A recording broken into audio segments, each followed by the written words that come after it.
YouTube వ్యూయర్స్కు మా ఆధ్యాత్మిక channel సాదరంగా ఆహ్వానం పలుకుతోంది.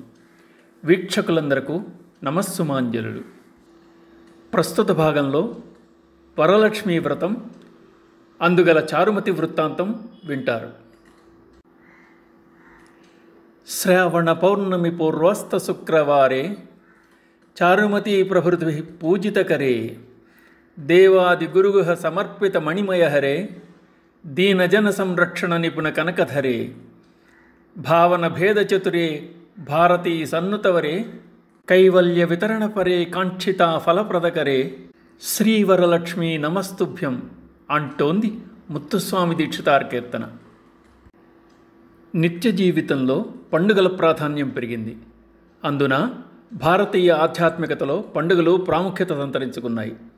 ఒక్కో పండుగ ఒక్కో రకమైన శోభను చేకూరుస్తుంది. మానసిక ఉల్లాసాన్ని కలగజేస్తూ ఇంటికి కొత్త అందాలను తెచ్చిపెడుతుంది.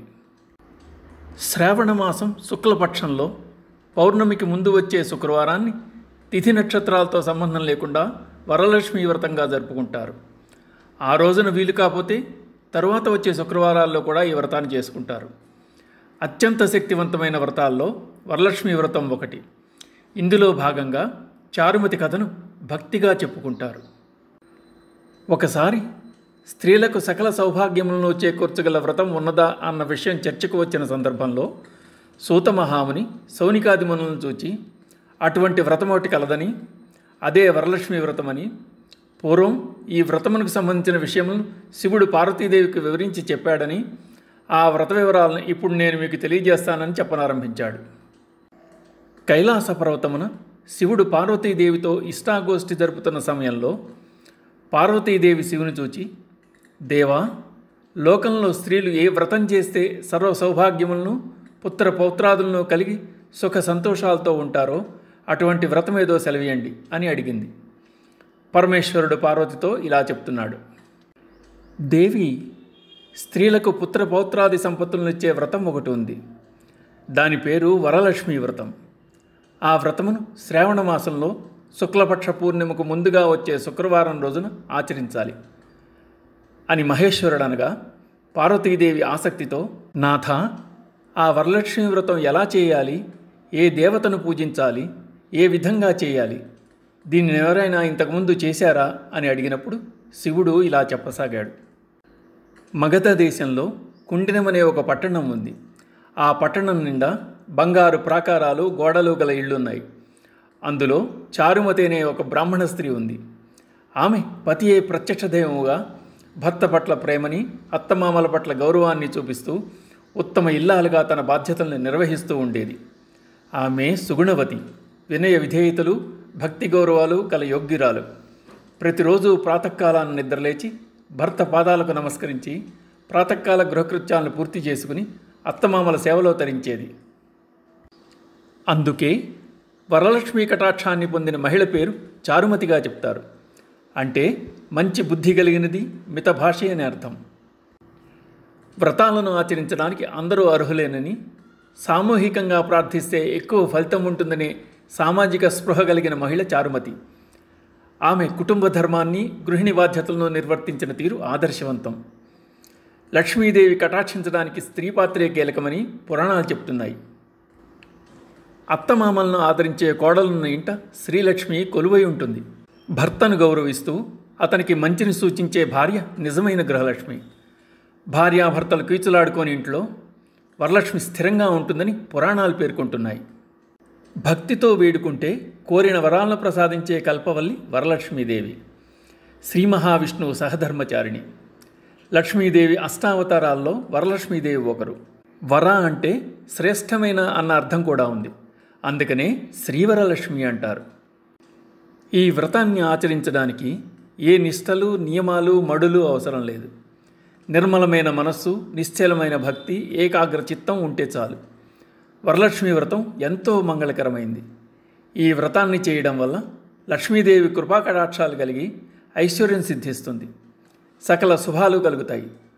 మహిళలు దీర్ఘకాలం సుమంగళిగా ఉండేందుకు ఈ వ్రతం ఆచరించడం తప్పనిసరి. లక్ష్మీదేవి సంపదలనిచ్చే తల్లి. సంపదలంటే కేవలం ధనం మాత్రమే కాదు, ధాన్య సంపద, పశు సంపద, గుణ సంపద, జ్ఞాన సంపద మొదలైనవి ఎన్నో ఉన్నాయి. చారుమతి పతియే ప్రత్యక్ష దైవముగా భావించి తెల్లవారుజామునే లేచి స్నానం చేసి పతిదేవుని పువ్వులతో కొలిచి ఆ తర్వాత అత్తమామలకు అవసరమైన అనేక సేవలు చేసి ఇంటి పనులన్నీ ఓర్పుతో నేర్పుతో చేసుకుంటూ ఉండేది. అందరితో ప్రియంగా మితంగా మాట్లాడుతుండేది. గయ్యాళిగా కాకుండా ఇంత అణుకుగా ఉన్న ఆ మహాపతివ్రతను చూసిన మహాలక్ష్మికి ఆమె మీద అనుగ్రహం కలిగింది. ఒకరోజు ఆ మహా ఇల్లాలికి కలలో ప్రత్యక్షమై మహాలక్ష్మి ఇలా చెప్పింది: చారుమతి, నేను వరలక్ష్మీదేవిని. నీ నడవడిక చూచి నాకు నీ మీద అనుగ్రహం కలిగి నీకు ప్రత్యక్షమయ్యాను. శ్రావణ మాసంలో శుక్లపక్ష పూర్ణిమకు ముందుగా వచ్చే శుక్రవారం రోజు నువ్వు నన్ను పూజించితే నీకు కోరిన వరములనిస్తాను అని పలికింది. అలా ప్రత్యక్షమైన అమ్మవారిని చూసి ఎంతో మురిసిపోయిన చారుమతీదేవి కలలోనే వరలక్ష్మీదేవికి ప్రదక్షిణ నమస్కారాలు చేసి, నమస్తే సర్వలోకానాం జనన్యై పుణ్యమూర్తయే శరణ్యే త్రిజగద్వంద్యే విష్ణు వక్షస్థలాలయే అని అనేక విధముల స్తోత్రం చేసింది. జగజ్జనని, నీ కటాక్షం కలిగితే చాలు జనులు ధన్యులవుతారు, విద్వాంసులవుతారు, సకల సంపన్నులవుతారు. నేను పూర్వజన్మల్లో చేసిన పూజాఫలం వల్ల నీ దర్శనం నాకు కలిగింది అని అనగా వరలక్ష్మీదేవి సంతోషం చెందింది, అంతర్ధానమైంది. ఆ వెంటనే మెలకువ వచ్చి నాలుగు వైపులా చూస్తే చారుమతికి వరలక్ష్మీదేవి కనబడలేదు.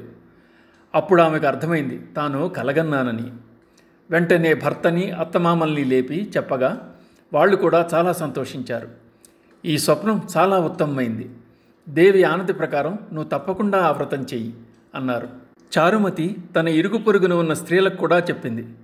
వాళ్ళు చారుమతి ఎంతో ఉత్కంఠతో శ్రావణమాసం ఎప్పుడొస్తుందా అని ఎదురు చూడసాగారు. వారు ఎంతో ఎదురుచూచిన పౌర్ణమి ముందు శుక్రవారం రానే వచ్చింది. ఈరోజే కదా వరలక్ష్మీదేవి చెప్పిన రోజని ఎంతో ఉత్సాహంతో చారుమతి మొదలగు స్త్రీలందరూ పూజకు ఉపక్రమించారు. ప్రాతకాలాన్నే లేచి తలారా స్నానం చేసి పట్టుబట్టలను కట్టుకున్నారు. చారుమతి ఇంట్లో అందరూ చేరారు. అక్కడ ఒక ప్రదేశంలో గోమయంతో అలికారు. ఒక మంటపం ఏర్పరిచారు. దాని మీద ఒక ఆసనం వేశారు. ఆసనంపై కొత్త బియ్యం పోసి మర్రి చిగుళ్ళు, మామిడాకుల అలంకారాలతో కలశం ఏర్పరిచారు. అందులోకి వరలక్ష్మీదేవిని ఆవాహనం చేశారు.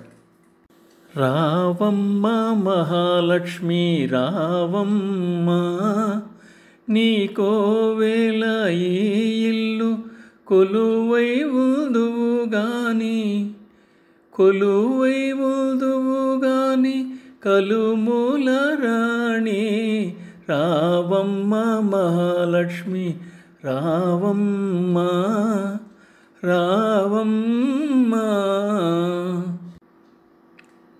గణపతి పూజ యథావిధిగా గావించి వరలక్ష్మీదేవిని సంకల్ప విధులతో సర్వమంగళమాంగళ్యే శివే సర్వార్థసాధికే శరణ్యే త్రయంబకే దేవి నారాయణి నమోస్తుతే అంటూ ఆహ్వానించి ప్రతిష్ఠించింది చారుమతి.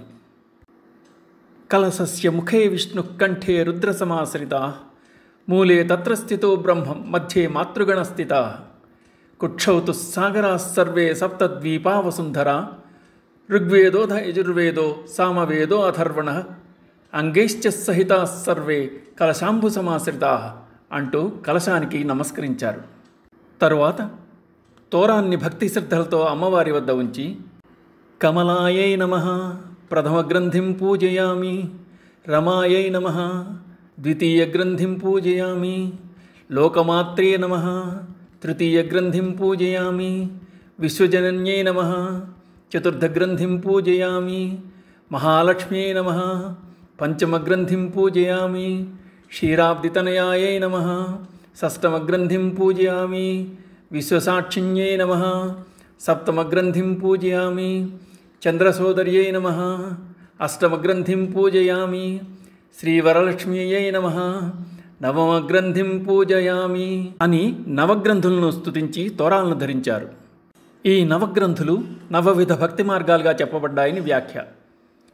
బధ్నామి దక్షిణాహస్తే నవసూత్రం శుభప్రదం పుత్రపౌత్రాభివృద్ధించ మమ సౌభాగ్యం దేహి మే రమే అంటూ ధ్యానవాహనాది షోడశోపచార పూజానంతరం 9 సూత్రములు గల తోరాన్ని కుడి చేతికి కట్టుకున్నారు. శ్రీవరలక్ష్మి అయిన సర్వాణ్యంగాని పూజ్యామి అంటూ అమ్మవారికి అధాంగ పూజ సలిపి ఆ తరువాత పుష్పాలతో అమ్మవారిని అష్టోత్తర శతనామాలతో వైభవంగా పూజ గావించారు. వరలక్ష్మీదేవికి అనేక రకములైన పిండి వంటలు చేసి నైవేద్యం పెట్టారు. తర్వాత వారు ప్రదక్షిణ చేస్తుండగా ఆ స్త్రీలందరికీ గల్లు గల్లుమంటూ అద్భుతమైన శబ్దాలు వినిపించాయి. వాళ్ళు వెంటనే తమ కాళ్లను పరికించి చూసుకున్నారు. ఆశ్చర్యం! తమ కాళ్లకు గజ్జెలు మొదలైన ఆభరణాలు కనిపించాయి. చారుమతి మొదలైన స్త్రీలంతా వరలక్ష్మీదేవి కృపాకటాక్షములు కలిగాయని ఎంతో మురిసిపోయారు. రెండో ప్రదక్షిణ చేయగానే చేతులకు దగదగలాడే నవరత్నాలతో కూడిన కంకణములు మొదలైన ఆభరణాలు కనిపించాయి. ఇంకా వాళ్ళ ఆనందం ప్రత్యేకించి చెప్పేదేముంది. మూడవ ప్రదక్షిణం పూర్తి కాగానే ఆ స్త్రీలంతా సర్వభూషణాలంకృతులయ్యారు. చారుమతి మొదలైన ఆ స్త్రీల ఇళ్లన్నీ స్వర్ణమయాలయ్యాయి. వాళ్ళకి రథ గజ తురగ వాహనాలు ప్రసాదింపబడ్డాయి.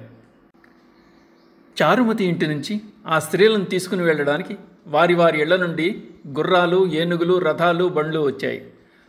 ఆ స్త్రీలు చారుమతి కలిసి వారి చేత శాస్త్ర ప్రకారం పూజ చేయించిన బ్రాహ్మణోత్తమునకు గంధం, పుష్పం, అక్షతలతో పూజించి కుడుములు వాయనమిచ్చి దక్షిణ తాంబూలములు ఇచ్చి సత్కరించారు. బ్రాహ్మణులు వారిని ఆశీర్వదించారు.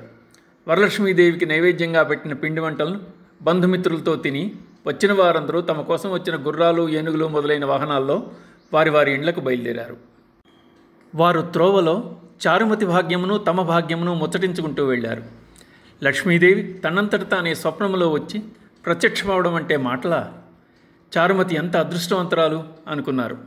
చారుమతికి లక్ష్మీదేవి ప్రత్యక్షమైన విధానం తన మటుకే దాచుకుని తాను ఒక్కతే పూజించకుండా అందరికీ చెప్పి తమకి కూడా ఇంతటి సౌభాగ్యం కలగజేసిన చారుమతి ఎంతటి పుణ్యురాలు! అలాంటి ఆమె పరిచయం కలిగి ఉండిన తామెంత భాగ్యవంతులమో అని ఎంతో మురిసిపోయారు.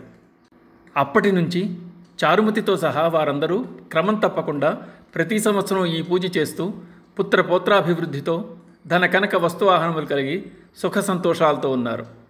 కావున ఓ పార్వతి, ఈ ఉత్తమమైన వ్రతం చేయడమే కాక ఎదుటివారికి కూడా చెప్పి చేయిస్తే సర్వ సౌభాగ్యములు కలిగి శుభంగా ఉంటారు. ఈ కథను విన్నవారికి, చదివిన వారికి కూడా వరలక్ష్మీ ప్రసాదం వలన సకల కార్యములు సిద్ధిస్తాయి అన్నాడు పరమశివుడు. సూత మహాముని సౌనకుడు మొదలగు వారితో, మునులారా, విన్నారుగా చారుమతి ఎదుటివారి మంచి కూడా ఎలా కోరుకుందో. ఎదుటి మనిషికి మంచి కలగాలని కోరుకుంటే అమ్మవారు ఇంకా ప్రసన్నురాలై మీరు కోరకుండానే మీకు మంచి చేస్తుంది అన్నారు. చారుమతి కథను అర్థం చేసుకుని జీవితానికి అన్వయించుకుంటే ఇంటికి దీపం ఇల్లాలే అవుతుంది. ఆమెలోని సద్గుణాలు అలవరుచుకుంటే వ్రతఫలం పూర్తిగా దక్కుతుంది. చెడు బుద్ధి, దుష్ట సంకల్పం, దుర్గుణాలు లేని స్వచ్ఛమైన మనసు కలిగిన వారే లక్ష్మీదేవి అనుగ్రహానికి పాత్రులవుతారని ఈ కథ ద్వారా తెలుస్తోంది. ఇంటికి ఇల్లాలే వరలక్ష్మి. ఆమెను గౌరవించడం, అర్థం చేసుకోవడం, ఆమె శ్రమలో భాగం పంచుకోవడం భర్త బాధ్యత కూడా. ఇక్కడ ముఖ్యంగా గమనించవలసిన విషయం ఏంటంటే, భగవంతుణ్ణి పూజించేందుకు హంగు, ఆర్భాటాలు అవసరం లేదు. తమ స్తోమతకు తగ్గట్టుగానే చేసుకోవాలి. లేనిపోని తమ అంతస్తులను ప్రదర్శించే పూజ పూజే కాదు. అలాంటి ఆలోచనతో పూజా వ్రతాలు ఎన్ని సంవత్సరాలు చేసినా ఫలితం దక్కదు. మరి అమ్మవారిని ఏ విధంగా ప్రసన్నం చేసుకోవచ్చు అంటే, అమ్మవారికి కావాల్సింది భక్తి శ్రద్ధలు, స్వచ్ఛమైన మనస్సు కలిగి ప్రతి ఒక్కరిలోనూ దైవాన్ని చూస్తూ ఉండగలగాలి. అప్పుడే చేసిన వ్రతానికి ఫలం దక్కేది. పద్మాసనే పద్మకరే సర్వలోకైకపూజితే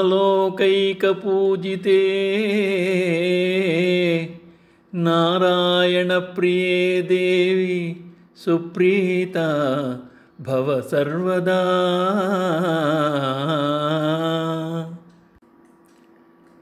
శ్రీ మహాలక్ష్మీదేవ్యై నమః. యూట్యూబ్ వ్యూయర్స్కు మా ఆధ్యాత్మిక ఛానల్ సాదరంగా ఆహ్వానం పలుకుతోంది.